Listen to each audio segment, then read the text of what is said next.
Welcome to this week's edition of Dugout Dish Podcast. I'm Andy Kirikides, joined by a frequent guest of ours, Mr. Jonathan Grasset. How we doing?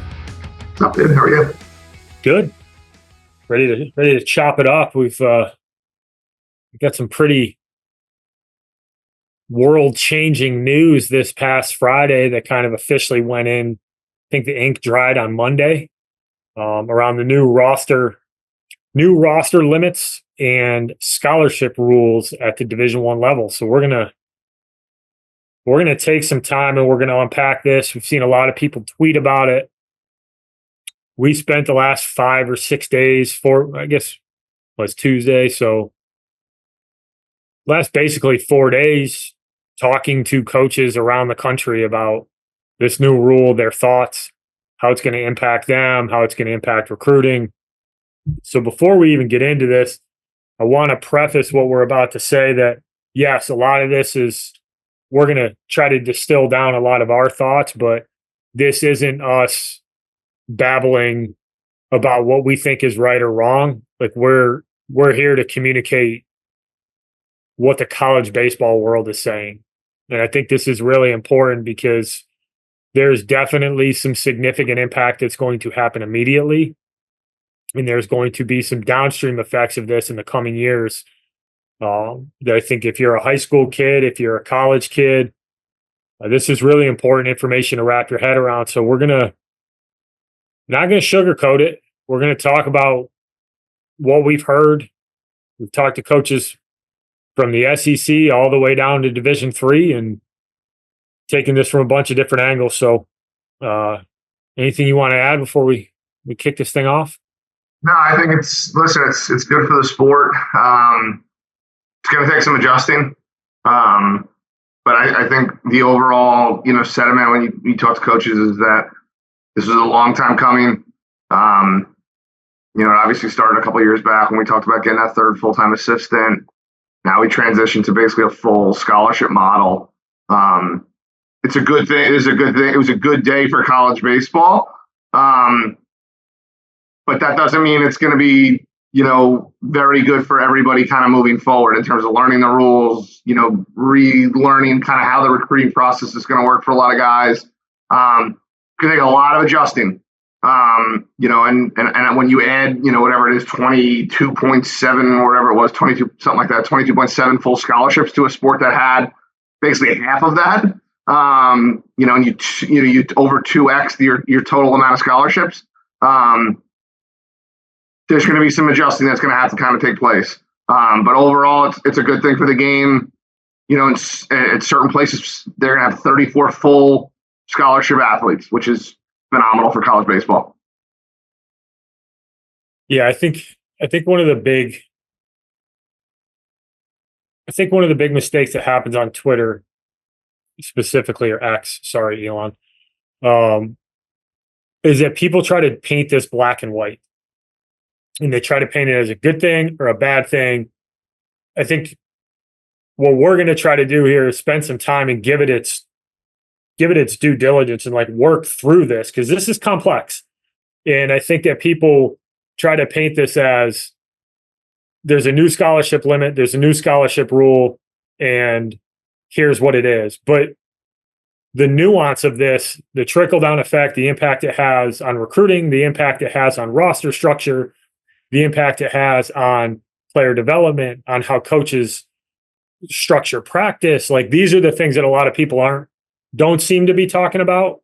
And we're going to unpack all of that. So let's start right up at the top and let's break down what this new rule change actually is. So there's essentially a scholarship ceiling, because this is one of the big things I've seen go back and forth, that schools have the option of fully funding 34 roster spots, with the new roster limit being 34, which is down 6 from its previous limit of 40. Did I accurately, anything you want to add to the fundamentals of it?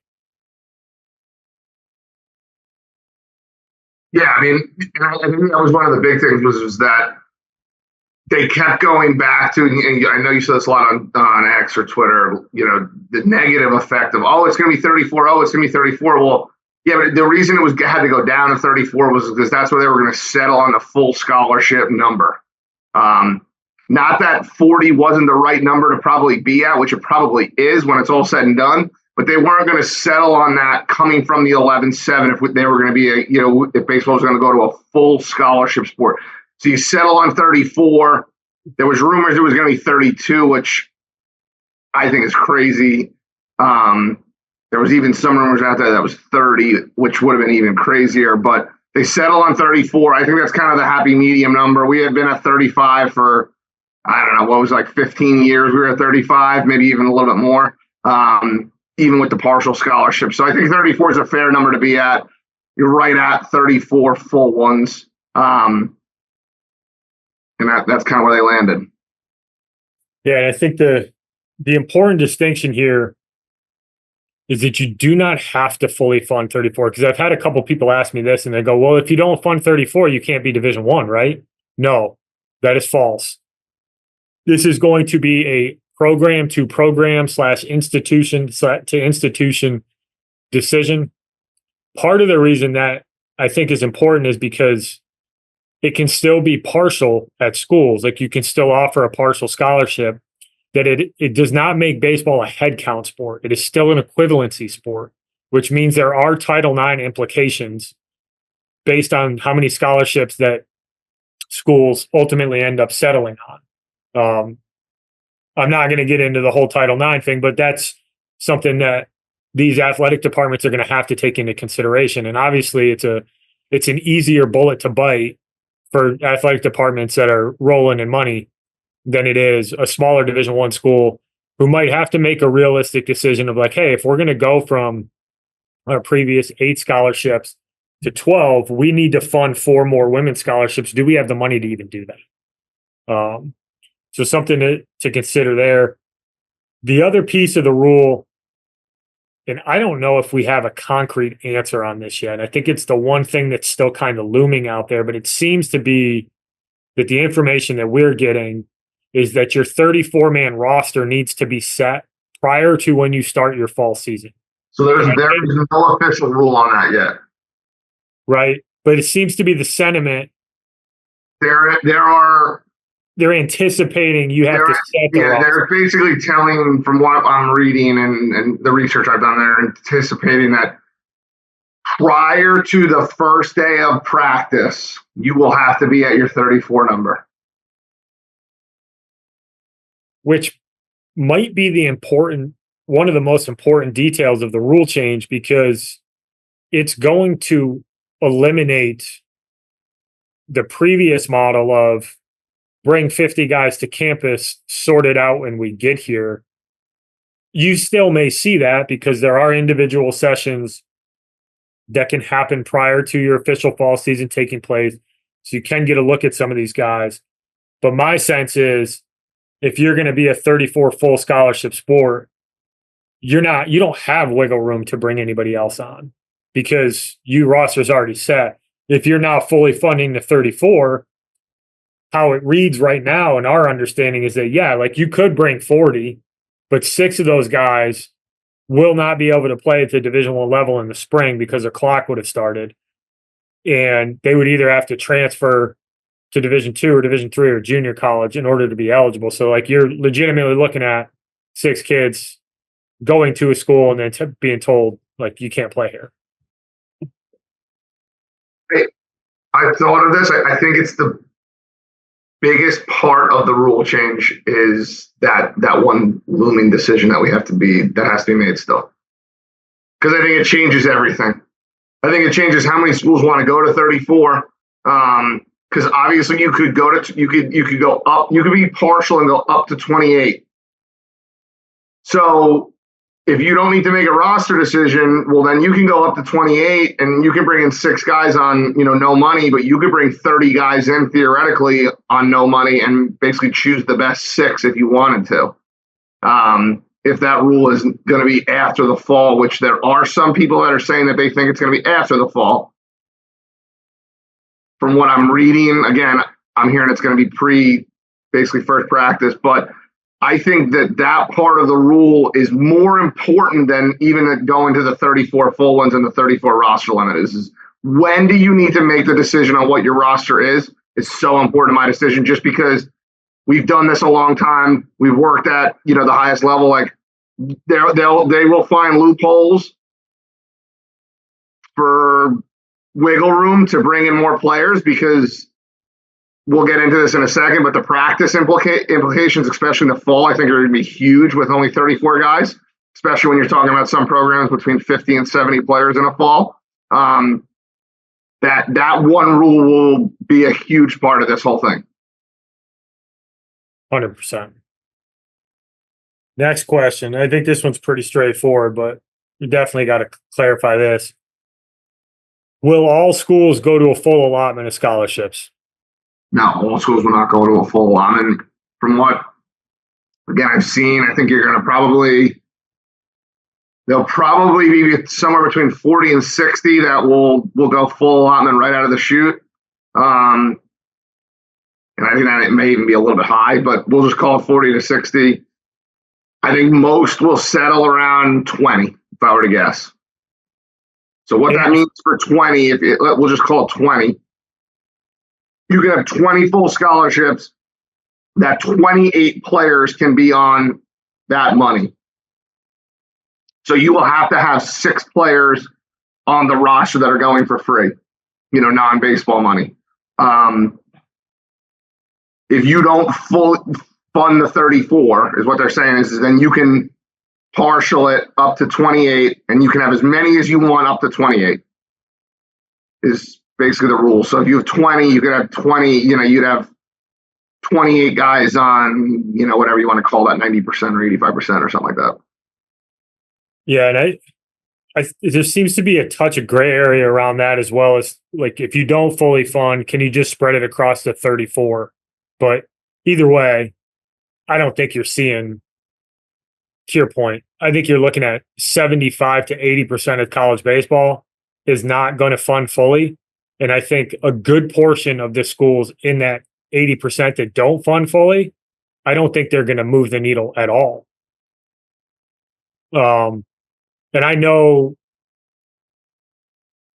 pretty confidently that there are some major programs that will not be fully funding 34 scholarships. Like major programs. Like, not talking like, oh, like they're in a good conference. Like, no, like big boys who are not going to fund 34 full scholarships. So this idea that they're just going to be handing out full scholarships all willy-nilly across college baseball, that's still, I don't think we're there yet. I think that you might see teams transition to it. I think you'll see, to your point, a decent amount of schools that will likely invest more from a scholarship perspective, but a relatively small percentage are going to go all in next fall with 34 fully funded schools. I mean, and to that point too, I think this is a good point to hit on too. Is it's not just, this is not just baseball, everyone. Like, this is, they almost over doubled the total amount of full scholarships across the board. Yep. So it was 1.5 times, I believe, was the exact number, is what they added. This decision was made to appease one conference in particular, which we all know. We've talked about it on this show before. We know who that conference is. They went to appease that conference because that conference holds all the power right now.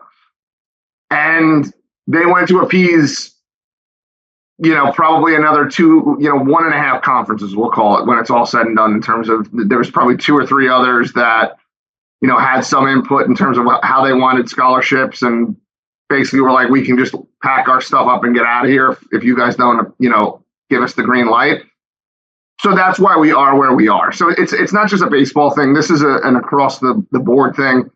Baseball, obviously, being your third, revenue generator, maybe tie with women's basketball in some places, or flip-flop third and fourth at, some places women's basketball. But you're talking about a lot of the coverage is coming out on baseball. But if you look at a lot of other sports, there's a lot of other sports that they went like, same thing, crazy percentage more full scholarship basically because the SEC woke up and said, yep, this is what we're going to do. And the NCAA said, sounds good. We'll just sign off on it.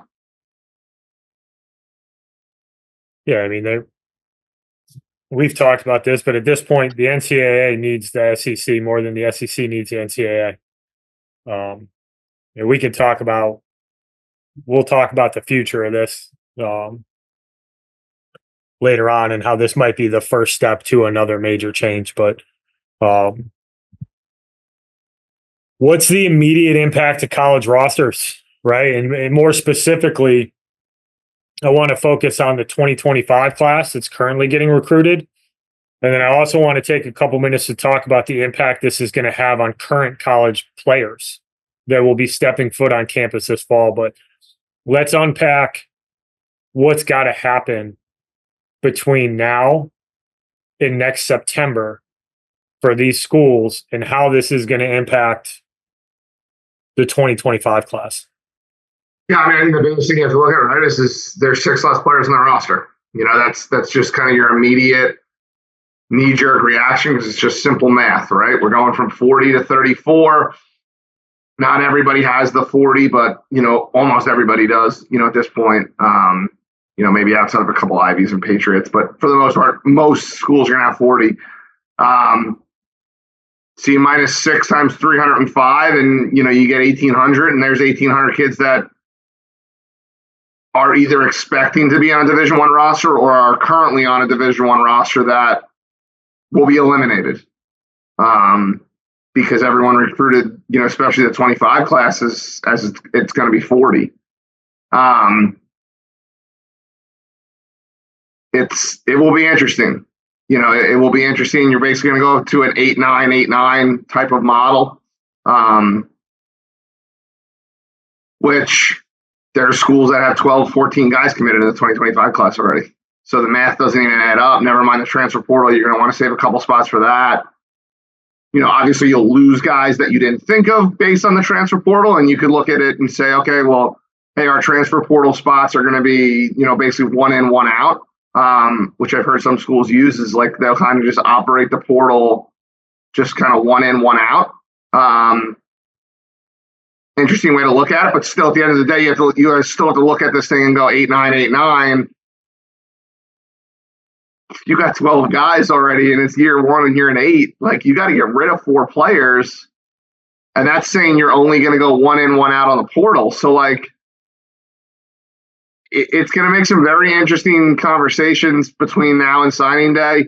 One thing I will say is if you're 2025 and you're committed, you better keep getting better because it's going to be tough to get to signing day, you know, for all these guys. It's just a reality of it right now. It's just these schools didn't know this was coming. Nobody, I don't think, really thought it was going to happen this fast. And now they're being told, hey, we're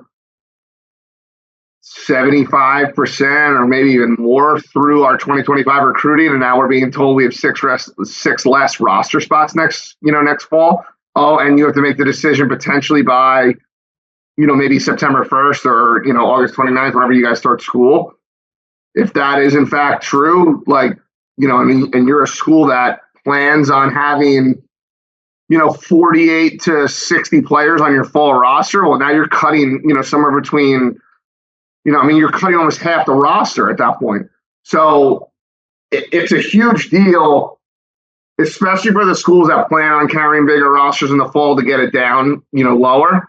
But even the schools that are planning, you know, that were just planning on being at 40, it's still a huge deal. So it's a big deal. I would just keep getting better if I'm a 2025 grad.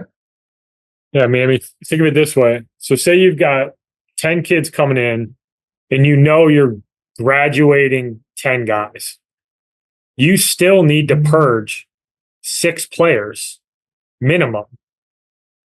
So between your incoming class of 10 and your returners, just to get to 34, 6 of those guys got to go. The reality is at the top end of college baseball, they probably want to get closer to 28 because they want to have the ability to go get some of these mid to low level Division I kids that are in the portal that are now bros and can play at the highest level. Similar to what we saw with the undergraduates, the underclassmen going into the portal this year, like that's not going to change. Like the kid who's the player of the year as a sophomore in the A10, like he's not staying in the A10. Like that kid's going to go play in the SEC or the ACC. So if you're a college coach, like if you see it through a college coach's eyes right now, the first place I start is probably with my high school guys. And I know some of, there's people who are going to be on Twitter talking about, well, coaches don't care about the kids. And like, you got to understand that there's a ton of pressure on these guys to win, period. Right? Like, this isn't your desk job where if you just are okay, like you can just get through your job and you get your job next year. Like, you lose enough in this game and it doesn't really matter where you are and you get fired. So, like, there's a responsibility that these coaches have to their staff and to the returning team to make sure that they put the best product out there. And the fact of the matter is, if I've got guys on campus that I already know are good enough, why am I going to take a chance on a non-scholarship kid to come on campus next fall? So I don't know how many high school kids are going to end up getting dumped in the next month or in the next, 2 months, but I do anticipate that much of the initial purge is going to be high school kids. And yeah, it sucks. And there's some kids who are going to get some phone calls that are going to suck. But like I said at the top of this, like we're not here to sugarcoat it. We're here to talk about the reality of it. Like talk to some coaches that have 14 or 15, 20, 25s committed. Like they're going to have to get down to 7 or 8 just to get themselves in a position to make an educated decision on who they want their 34 to be. Never mind getting below 34 so that they have some wiggle room, so they have some immediate wiggle room in the transfer portal. So yeah, if you're a 2025 and you're committed, like you need to dot your I's and cross your T's with everything you're doing. And you need to make sure, I would put it that way. You need to make sure that you're showing that you're still a capable player and that you're somebody that should be in the mix for one of these 34 roster spots. And then you get to the kids who were hoping for that walk-on spot or hoping for a late commit, which we see, which we used to see all the time. You see a kid pop in September and end up being a Division I guy. I don't know if schools are going to have a ton of room to do that because of this new rule change. And if they do, somebody's probably got to go. I think that was like my one thing with the rule change that I felt like stinks. Because how many times did you turn on ESPN in the end of June or the middle of June and you talked about, hey, he was a walk-on guy, he was a free guy. Shoot, Charlie Condon went, top 5 overall. He was a free guy to Georgia. Like, those guys don't exist anymore, and that's like that's my one thing with, with that rule. And I don't know what they'll make the decision on, if they'll, go to, you need to make the roster by the first day of school or first day of practice, whatever it is. But that's just like the one thing for me. I just feel like it stinks. Like, we're losing that guy. And I think baseball is a sport that we'll miss that guy, because I think there's a lot of really good players out there that ended up going somewhere for free, especially at the highest levels. You'll still see the free guys at the lower levels, obviously, but Charlie Condon probably doesn't get to Georgia without a full scholarship. They're going to probably have all 34. That dude just went in the top 5 in the draft, led the country in home runs. Like, that guy's gone now. And I know for me, like, just looking at it as a fan, I think that's the one part that kind of stinks for me, is just like we're gonna lose that player that went to his dream school, maybe turned down Georgia Southern because he wanted to go to his dream school for free for a guaranteed spot in the fall, and was like, hey, I'm going to bet on myself. That guy's kind of gone right now, especially at the highest levels. So just kind of throwing my 2 cents in on that. No, 100%. I mean, I've told this story before. But we had some walk-ons at William and Mary, one guy in particular from Texas. And if you're out there, Zach, listening by any chance, like, He's one of my favorite guys to coach. And he was a walk on, and he was the kid that you tried to recruit over every year. And then every freaking season, that dude found a way to do stuff that won you games. Clutch hits, could defend, get in multiple spots. And like, you're not going to have that kid's not going to get the opportunity to show that he belongs anymore. Now, with the portal, that guy might end up, being able to figure it out at some point. But to your point, the days of those kids being able to show up and grow into a player that's impactful, they're not going to do it in the same way that they've done it in the past. It's just not going to be a thing anymore.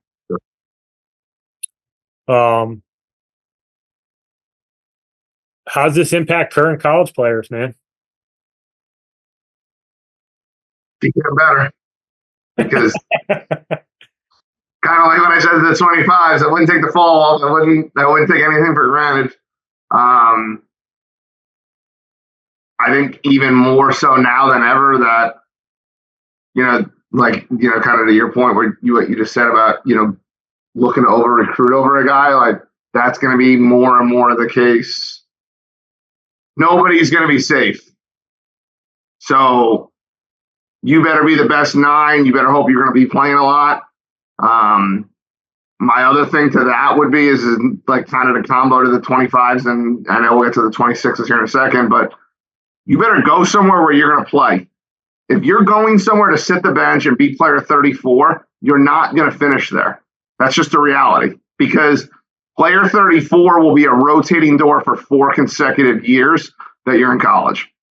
Player 33 is going to be, and 32 is going to be as well. But you're never going to have, like, if you're going into a spot and saying, hey, I think I'm going to be the 34th guy on the roster, you're just not going to make it, because you're going to be gone in a year. Because with the portal, with the amount of roster spots that guys have, you can't sit around and wait for a guy to develop. You need win now, guys.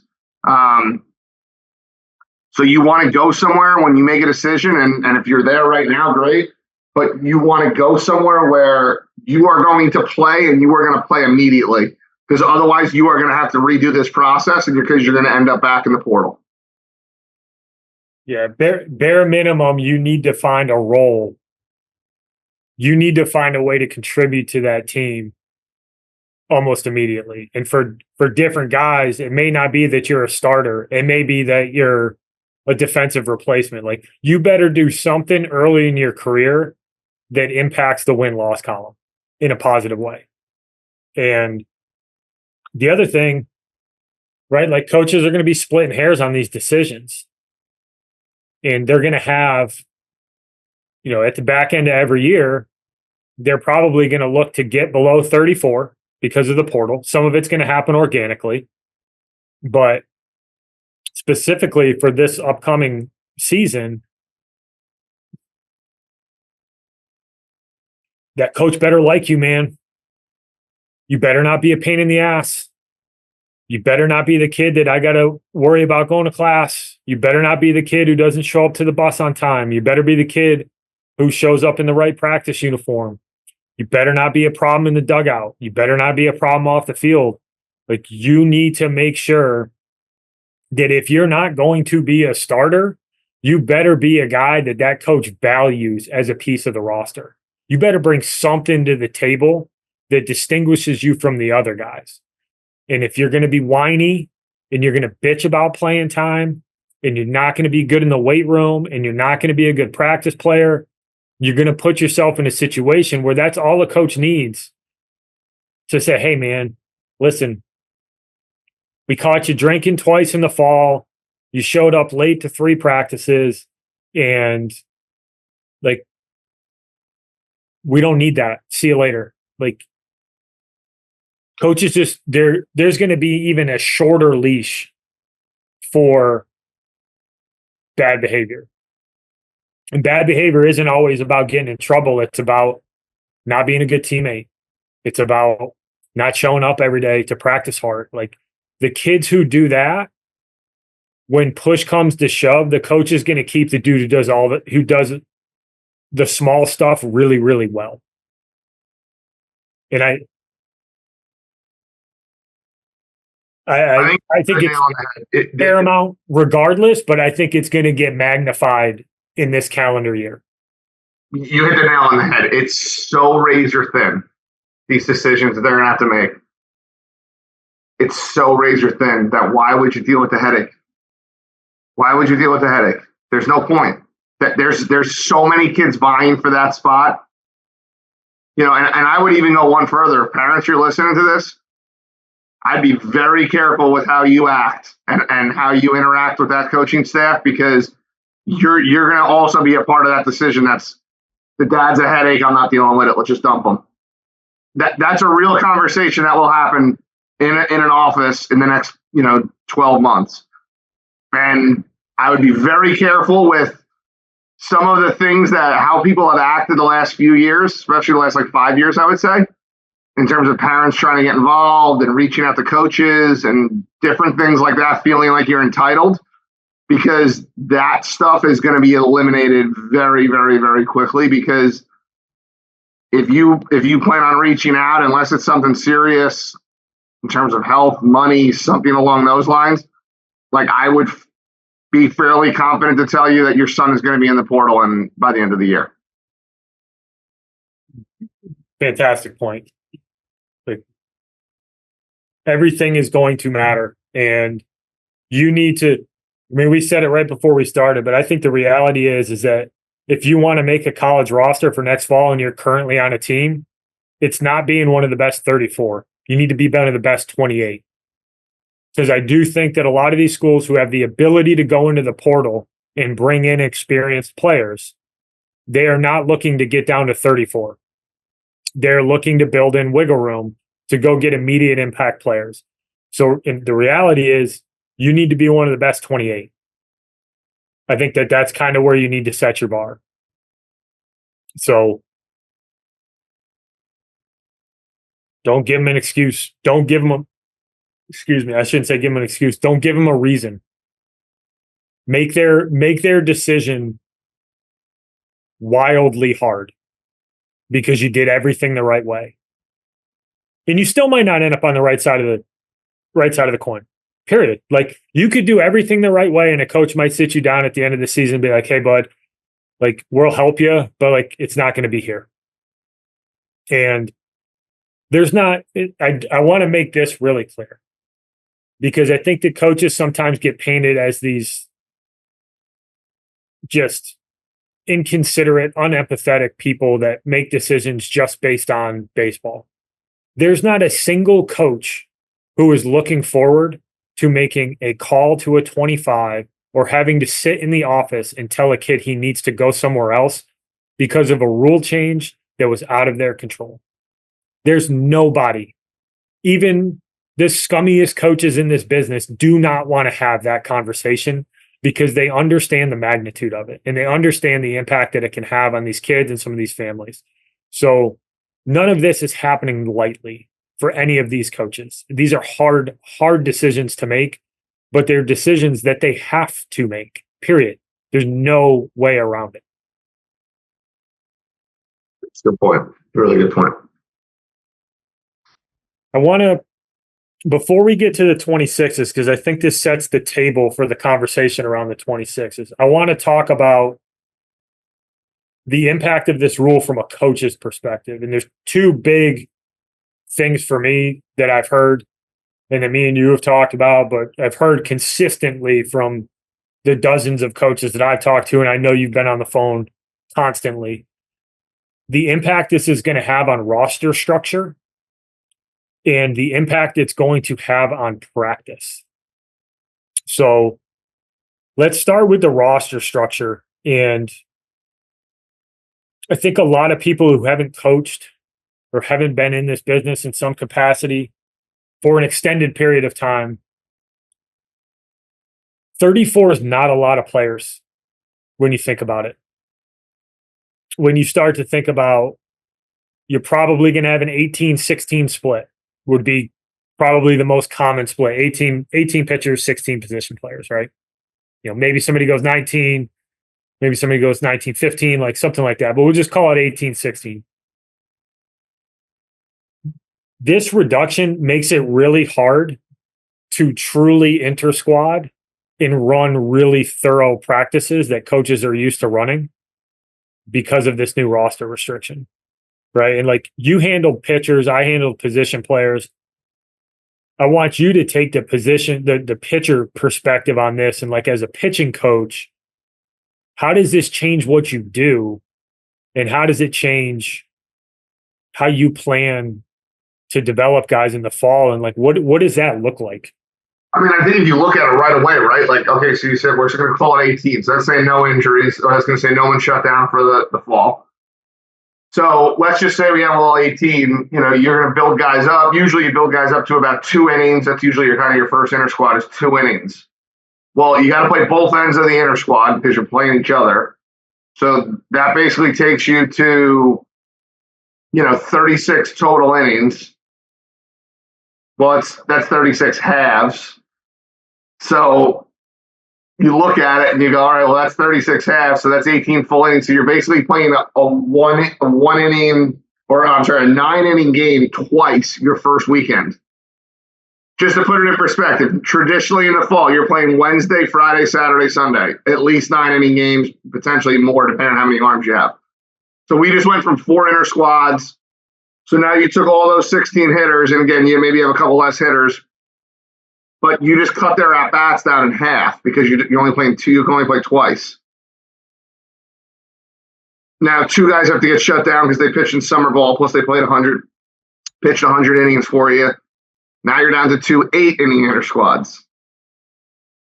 Let's say you got a guy or 2 that's on the shelf because he's, coming off his summer ball. He's tender, he's hurt. Another guy's building back because he's coming off TJ. Now you're looking at 2 7-inning inter squads. So you just went from, playing, 36 innings of baseball. Obviously you'll hit on this with the hitters, but like you just went from 36 innings to 14 maybe. And obviously you'll build up, but there's some teams, especially some of the bigger schools in the South. You're looking at those guys a lot of times are practicing 6 times a week, and they're inter squading 5 times a week, and they're playing pretty much 10 innings every time out. I mean, you're talking about a drastic change in ability to develop pitchers to navigate, lineups 3 times, getting the most out of them. What are they good at? What are they not good at? Do we need to, they need help with the running game? Do they need, all of that stuff? And probably what the answer is, right, is and this is, not going to be a popular opinion especially for high school kids, but the population is going to tell you at the highest level is like, well, if they're not good enough to figure it out when they get here right away, they're not good. They're going to be gone, and they won't be around much longer. So it's kind of a harsh reality. The other part too is with 18 pitchers, like, let's say you get 2 or 3 guys hurt in the spring, something happens. I mean, you're down to, if you're down to 13 or 14 guys, like, that's not a lot of arms to play a 4-game week, never mind a 5-game week, which you're going to have to do on spring break. You're going to have to do 1 other week a year to get to the 56. So, like, to play a 4-game week or a 5-game week, you're going to have to be really healthy, or you're going to have your starters give you, 6 and 7 a pop because you just don't have the depth, or you're just going to be running guys out there that, will not have a lot of innings for you. And I guess we could get back to the point of like, they won't be around next year, so it won't matter. But like, it's also not the best way to look at it, in my opinion. Like, you need to look at it as like, all right, hey, how do we want to maximize the strength of these 18 guys? It doesn't seem like a lot, on paper. You're like, well, it's 6 less guys, not a big deal. But those 6 less guys add up in a hurry. Especially when you could have a guy come to fall practice. You have 2 guys, really 3 guys, show up to full practice, first bullpen or first outing of the fall, blow their elbow out. I mean, it's not only college; it's happening in Major League Baseball. You're seeing it. They're at a record rate with Tommy Johns. You have 3 guys show up that blow out in the first month. You're down to 15 arms, and we haven't even played a game yet.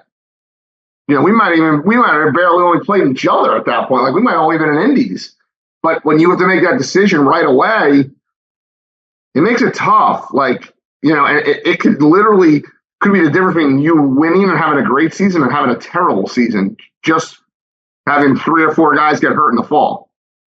So I think it's a big deal to think about it that way in terms of like you said, everything's so razor thin. Like, guys that have injury history, guys that, traditionally can't get out there, guys that are complaining about, always being sore. You have to make decisions on those guys at the end of the year because you just don't have the flexibility. Because if a guy's always injured or a guy's always complaining about being sore and he can't pitch, well, if you have 3 guys blow out in the fall, now you have 4 guys blowing out in the fall. Now you're at 14 arms. Like, good luck trying to navigate 56 games with 14 arms. It's going to be tough. Yeah, it's very tough. And it's a legitimate issue. From a position player perspective, having those extra 3 or 4 guys allows you to split up into 2 legitimate teams. When you only have 16 position guys and you probably got 3 catchers, one, you got to be super careful on your wear and tear with your catchers. They're so important. So that's a piece of it because you can't have your number 1 guy catching bullpens all week and then catching in the inner squads. And like, you can't break a dude down in the fall. Like that stuff adds up. The big thing for me is that you have to break up into 3 different offensive teams with 3 different defensive situations that you build out teams with. You don't get the same competitive vigor that you can set up where you break your team up into 2 rosters and you play for something all fall, right? Where the competition is a little bit different. Like you put them in 2 uniforms and you guys go at it and you have start times and you take BP before the games. Like you try to mimic what the season looks like and you try to mimic it becomes really hard to do that. The other thing is you're going to play a lot of guys out of position. And if you're trying to develop a guy at a specific position, a high school shortstop comes in as a freshman, but he's not going to play shortstop for you. You don't want to sacrifice his ability to transition to second base and take those reps away from him because of a roster limitation. And to your point, somebody sprains an ankle, somebody's arm gets sore. Like all of a sudden you go from 16 to 14 and like it gets really thin. You might have coaches that need to fill in defensively. Like it's way more difficult to navigate than it looks like on a piece of paper when you take into account development, reps, preparation for the season. You don't want to sacrifice reps for your best players. You want to keep guys fresh. Like there's a lot that goes into it, and it certainly is going to impact the development curve. And it just becomes there's a lot more planning that has to happen, and the execution of it effectively becomes a lot more difficult to handle.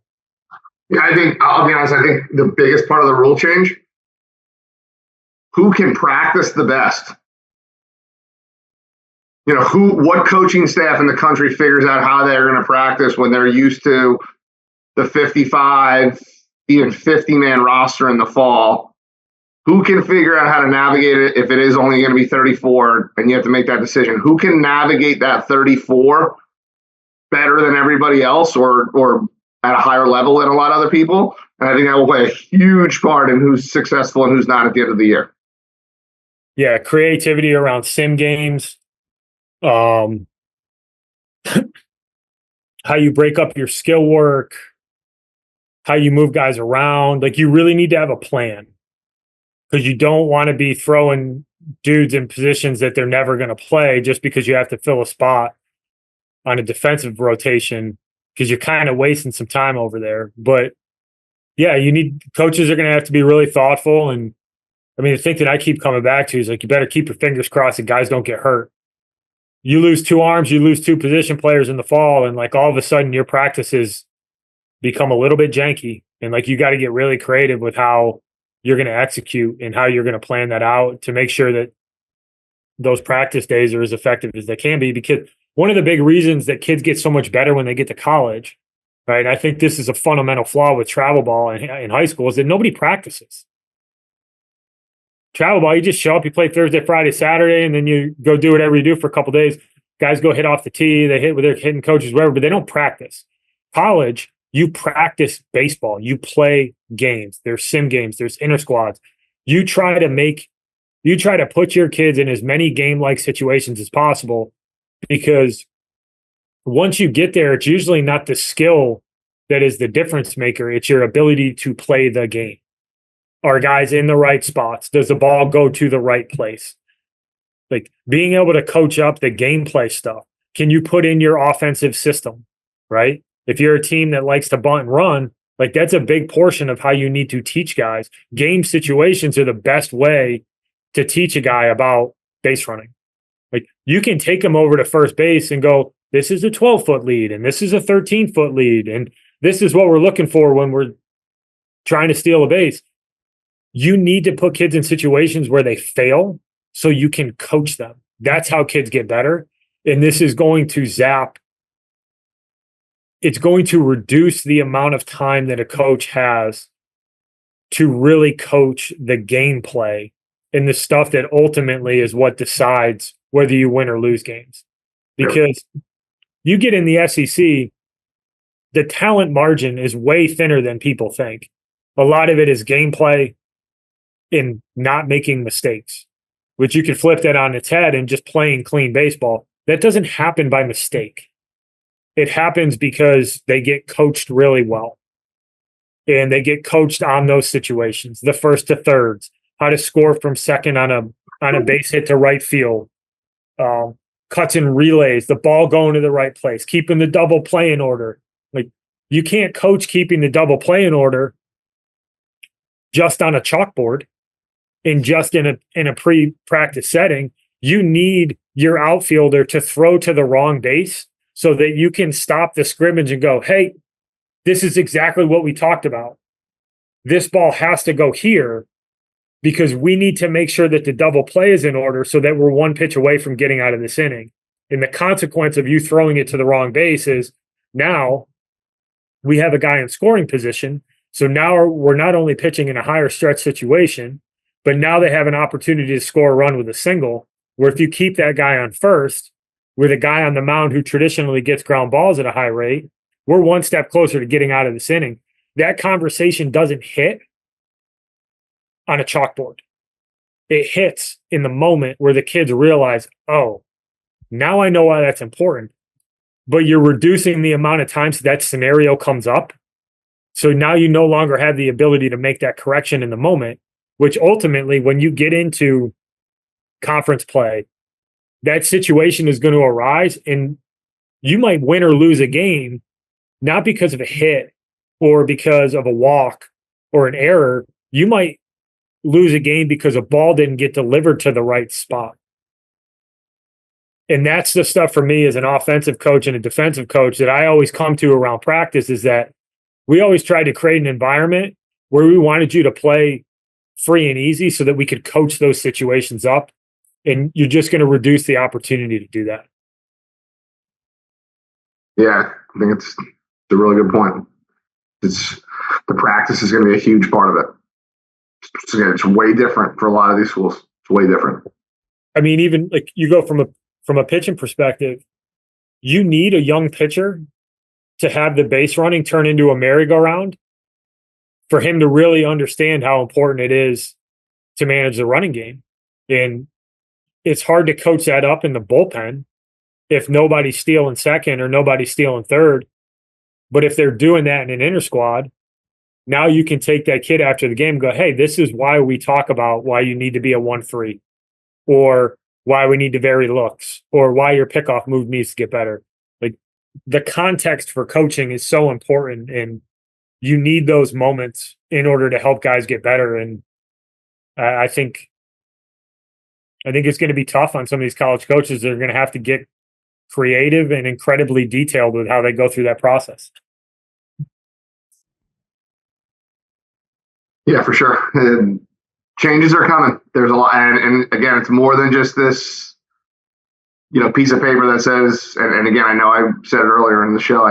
It's a great thing for college baseball. It is. It's a phenomenal thing. But there are way more ripple effects to this then people want to just blanket call it a good or bad thing, for the kids or whatever, or for the game itself.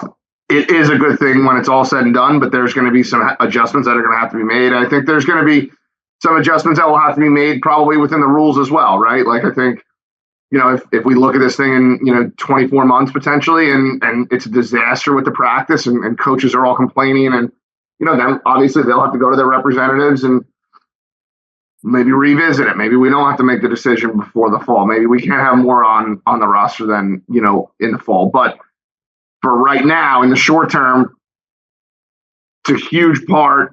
The recruiting part of it, number one, and number two, the practice part are going to be huge adjustments for coaches and for players that, are going to be going through this thing.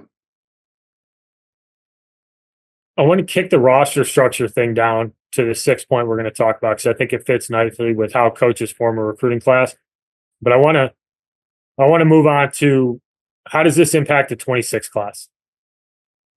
What are your thoughts on this? Yeah, I think it drastically changes how the 26s are getting recruited. I think we've already seen it in terms of, just from me talking to coaches. Hey, it was, August 1st. We got to get on the phone. We're going to be texting guys. We want to call guys. It's not going to be like that this year. I can tell you that. Your super high level prospects, your top uncommitted guys left in the 26 class will be recruited like that. But your normal Division I mid-major player is not going to be getting his door beaten down, in 2 days from now when August 1st hits.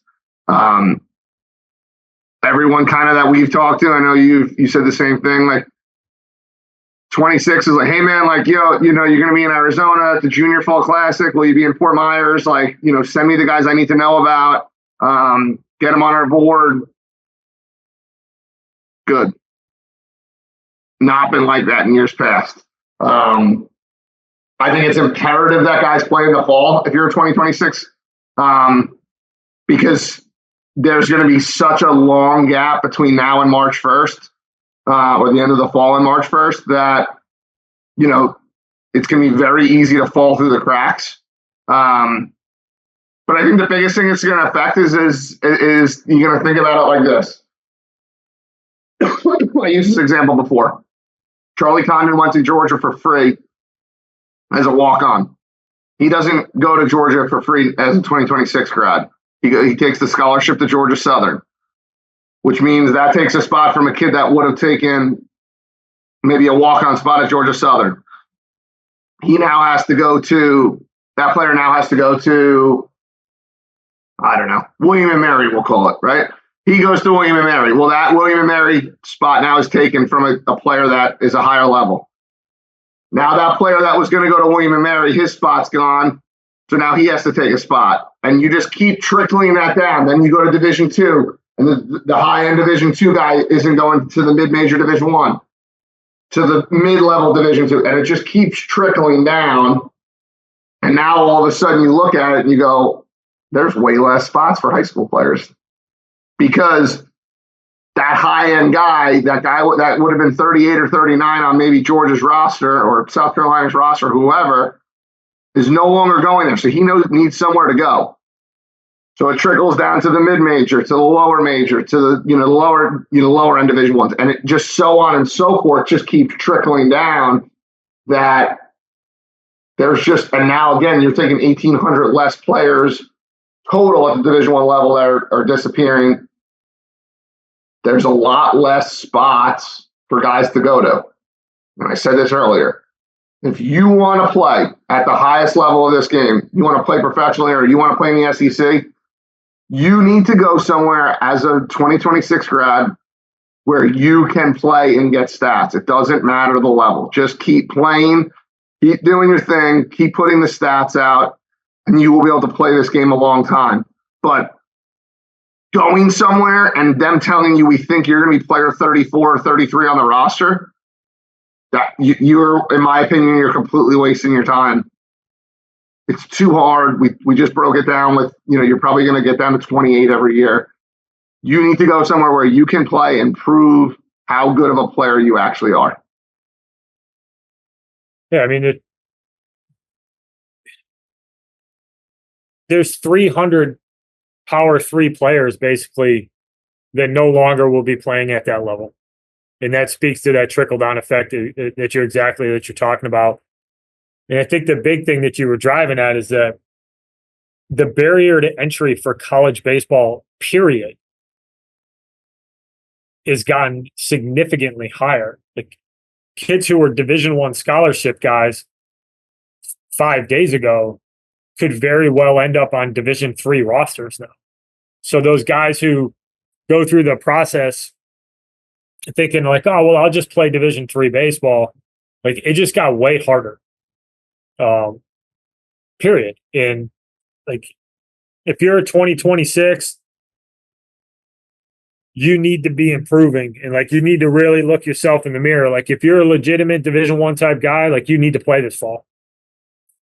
If you're that kid who's fighting to try to be a college baseball player, you might need to take the fall off and just focus on getting strong and getting athletic and put your head down for 8 months and pop up on the other side of it and hope that you can compete and get recruited on the back end of this.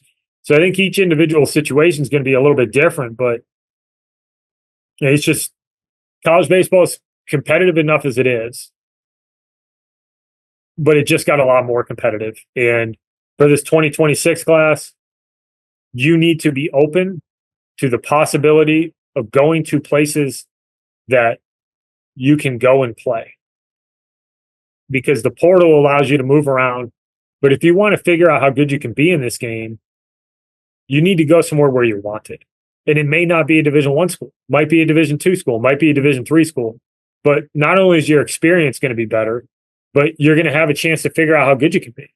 And the 26s who are stubborn and don't want to hear the information that the baseball world is telling them, they're going to get left behind. And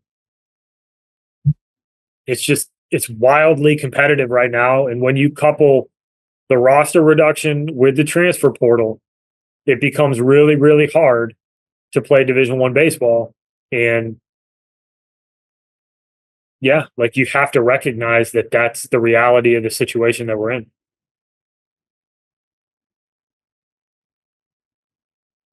All right. Moving on. How does this affect how coaches form their recruiting classes?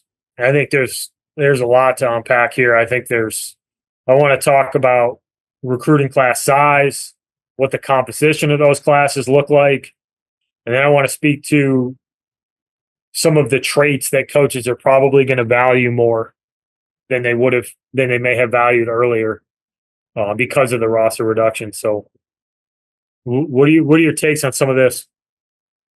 Yeah, I think you're going to look at. I think, and again, this is at the highest level. Like the mid major and the low majors are going to recruit, fairly similar to the way they have. Maybe not to the numbers of the players they're bringing in, but they're going to recruit fairly similar. I think one thing you're going to see that won't change is high-end high school arms will still be recruited at a high level, because I think there's always a need for that. Guys are always going to, go for that. There's always the possibility of, the draft at the highest of levels. So I don't think that changes at all. I think positionally, I think you'll see some changes, because I think you're going to look for, guys that are more proven at the college level. Like that's just the reality, kind of like what we just said with, going for, guys that have stats, right? That's going to be valued more. So, and I think positionally, especially, it's always been more subjective whether a guy can hit or not. You're just going to take the older guy in the portal who, you have stats on. I know I hit a little bit before. I think you're going to go to an 8-9 system.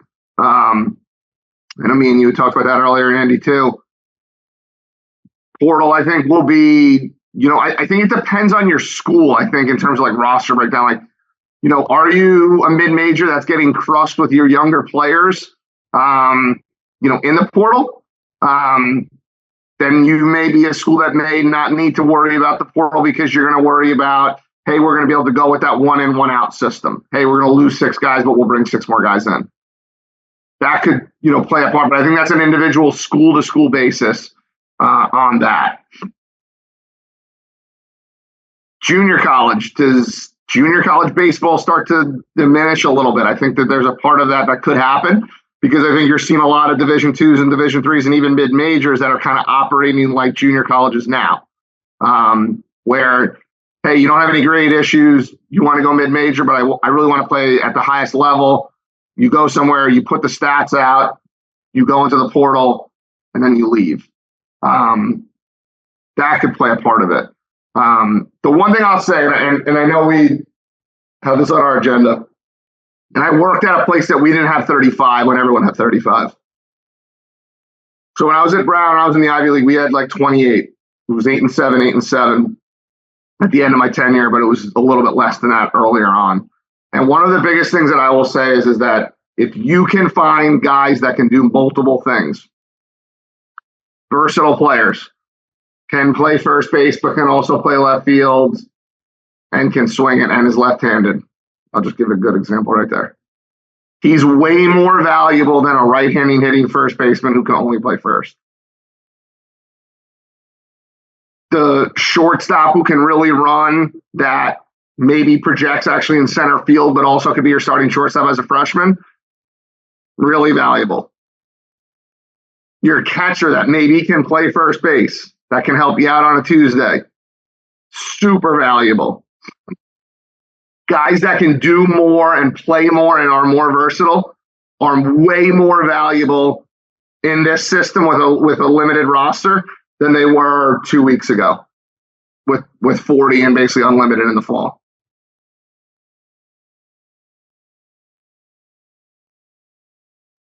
Athletes who can defend, I think, are going to be paramount. I don't think you're going to have room on your roster to keep a guy who just hits, who doesn't have some positional versatility. I think it becomes really hard to take that guy. You might be able to take him in your 9-man class, where a guy, you just say, hey, what? I don't care if he's a DH, like he can really, really hit. But to your point, guys who can play multiple positions, guys who are athletic, guys who can consistently defend, I think that is going to be magnified. It's been an important trait for a long time, but I think it becomes even more important now because you don't have as much roster flexibility. Catchers, having a third catcher who can play another spot is going to become really valuable. Really, really valuable, because nobody wants, if you can find another positional guy within your positions, there's a ton of value in that. And if your catcher can go play first, or your catcher can go play left field because he's a good athlete, like that kid's value just skyrockets, in my opinion. I do think there could potentially be some additional value for positional guys who could potentially find some innings on the mound. I don't think the pitcher who hits, unless you're Jack Caglione or something, is going to be a thing. I think you need athletes who might be able to come in and throw a bunch of strikes and compete. I think that helps in the fall. But you have to be a lot more disciplined with your roster structure. That much I'm positive of. Like, you can't over recruit at the catching position. You can't over recruit at the outfield position. Like, you have to be a lot more disciplined and thoughtful with how you're building your roster. Because you can't just try to collect talent and sort it out anymore. It has to fit. And those guys who have positional versatility that can hit, if you can hit and you're athletic, I think this might actually really benefit you, because if I look at you from a recruiting perspective and you're a high school shortstop and I'm like, all right, you can really hit. You can play second, you can play third, but you can also run. So like maybe you can play center, maybe you can play right. Like, you're going to find yourself being very wanted. That first baseman who's a first baseman will never be anything other than a first baseman. That kid's going to have a tough time unless he just absolutely nukes balls and he's like a 3-4 hitter from the day he gets on campus. I just don't think you have time to stash that dude on your bench anymore. No, you're 100% right. It's like you said, like, and we both really said it. The guy that you look at, he can run. He's a high school shortstop, high school center fielder. Might play shortstop, might play second, might play third. Shoot, if he gains 30 pounds, he might be our first baseman, and we're super athletic, but like can run. That guy's going to be really, really, really valued, especially these first few years when there's going to be a lot of unknowns. That guy's going to be super valuable. I do think that specifically in the top half of college baseball, I do think there's going to be a significant reduction in the amount of high school kids who get recruited. I just think that when push comes to shove, they're going to err on the side of a guy who's proven if they can go into the portal. If we're going to see 1,500 underclassmen go into the portal again next year, if you're a coach, I could easily say your class of 8 might only have 4 high school guys in it. And those are 4 high school guys that you envision as guys who contribute right away, and you build with those guys and you supplement with proven guys. And I could see programs taking different stances on this. I think you could see schools that say, hey, we're going with high school arms and we're going to develop and we're going to go get position players in the portal. I could see it go the other way where some guys might want to be older on the mound. And you go and you grab guys who've got innings somewhere else and they can come in and you know that they can handle the college game. They know how to pitch, they know how to compete, and you're willing to develop some positional guys. I don't know, it's program to program, but I do think you're going to see at least a reasonable reduction in the amount of high school kids who are going to get recruited at the Division I level. Yeah, totally right. Anything else you got on the roster stuff? I don't think so. What do we got about the long-term impacts of this? Like specifically parity, like how does this affect the low to mids? Like what is going to happen that there's now going to be far fewer transfer portal spots available? Like, do we see the transfer portal slow down a little bit? Are kids going to make more educated decisions before they go into the portal? Tool is going to matter more than production. Like, what is that going to look like? I'm going to answer the portal question first, and I think the portal question is no. There will not be less. I'll be honest, there might even be more, to be honest with you, bro. Because of the fact that there's going to be more kids that are told they're going in. There will be less of like, hey, I want to go in. There will be more of, you are going in. Now, you're going to also go from certain schools having 50, 45, 50, 55 guys in the fall that are getting down to 35 and 40 man rosters. So you'll eliminate those obviously because the 34 are what the 34 will be. So you will see a little bit less there in terms of just total number of players, but that's also going to be, if you look at total number, I think we look at it at a percentage standpoint, not as a number standpoint. The percentage of players that are at Division I schools this September compared to next September, I think the percentage will be higher next year of guys going in the portal because guys are going to be told they're going into the portal, not necessarily, hey, I'm voluntarily going in there. So I think that's the first part. Second part, parity's gone. Parity's over. It's been over. There's 60 schools, 75 schools that can win the whole thing. It's not even close. The top 75 are so much further away than the other 225, 230. They're not even in the same area code anymore. One thing I think will be interesting, and I think this will be a cool part to this, and then I'll get on what I really think the real long-term effect of what this actually is. But one thing I think will be cool, especially early on here in the next few years, is I think it's going to be cool to see some guys that are really good at their jobs that will win at the mid-major level with really young teams because they have really good assistants or they're really good at their job or combo of both, probably. Be cool to see some guys win, maybe make runs with 8 freshmen and just understand that, like, the reality is that all these guys are going to be gone at the end of the year. But hey, guys, let's just put our heads down and let's just try to do this thing for 12 or 24 months together and be okay with that.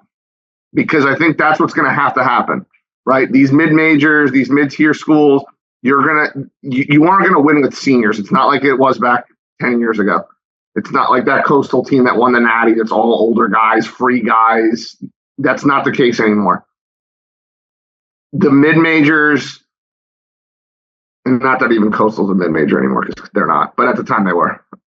Off topic, sorry. But the mid-majors are going to win, and it's going to be cool to see who's really good at their job, who's really good at evaluating talent, who can bring in 10 freshmen or whatever it is and win with those guys early on, between freshman and sophomore year, who can win with all of those guys early, make a run.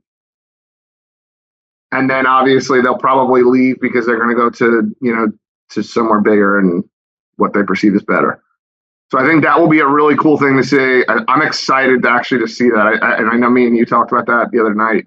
Like, I'm excited to see, who's like in 2026 or it'll be spring of 27. In the spring of 27, who's really good at their jobs? Who had nailed their recruiting class, knowing that they're going to lose all those kids, just being okay with it. Hey, it's all good. I understand that what my job is, but who can win with those guys? I think will be really, really, really cool.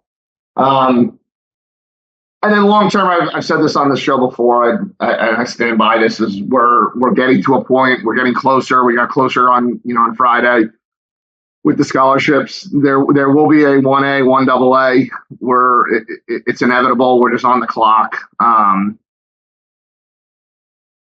And it'll be interesting to see what does that 1A, 1AA look like in terms of, is it school to school? Is it sport to sport? Does the SEC, which will, Greg Stanke will probably be in charge if I were to guess, when they do decide to, pack their stuff up and leave the NCAA, when they take everybody else in, do they, allow you to go sport to sport? Hey, we want to be, the Sun Belt wants to be 1A in baseball. Or does it have to be, across the board? I think that'll be an interesting part, to look at. But the first domino fell. We talked about it 2 weeks ago on the show.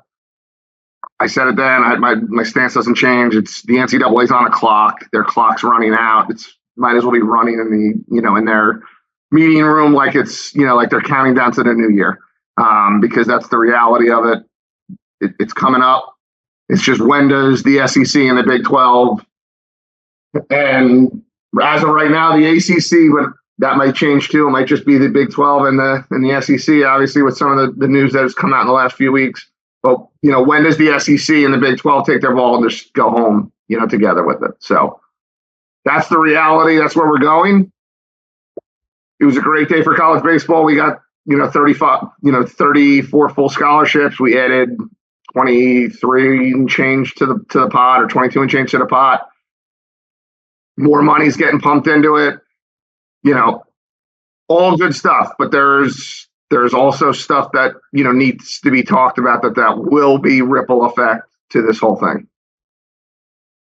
Yeah, 100%. I'm sure that at some point here in the next couple of weeks, we'll probably come on and do an addendum to this, because we'll get some new information. There'll be some new light shed on when the roster stuff's going to happen. And, and this will be a little bit of a moving target, but I think fundamentally, like, you can call it bad, you can call it good, you can be pissed off.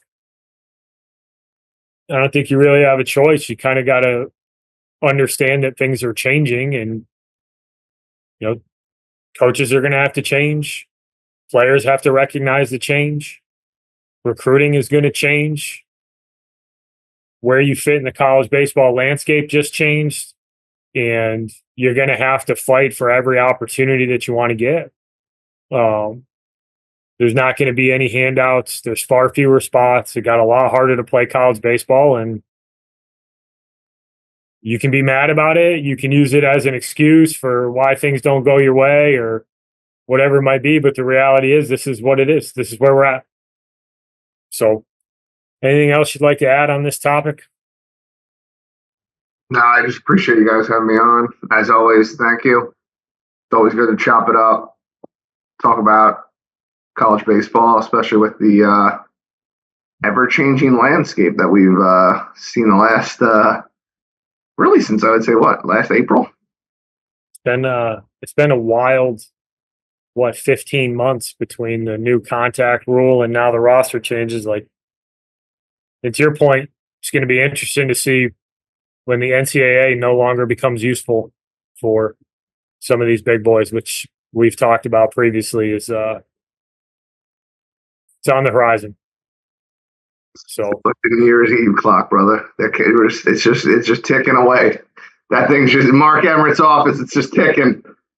One less every hour is one less hour for him to be in charge. So it seems inevitable at this point. But well, thank you everybody for listening. Jonathan, you're the man. Love having you on. Thank you, guys. Tune in next week. We'll have more to talk about. Until then, thanks for listening. Thanks, everybody. Thank you for listening this week. If you're watching on YouTube, go ahead and hit that subscribe button and smash that like button for us. Check us out on Apple Podcasts, Google Podcasts, as well as Spotify. You can follow us on Twitter and Instagram at EMD Baseball. If you want to find out what me and Keith do to help families and players navigate the recruiting process, go ahead and check us out on emdbaseball.com. Take a few minutes to check out our new online academy. I promise you'll get some good information out of that. Thanks again for listening. Check in with you next week.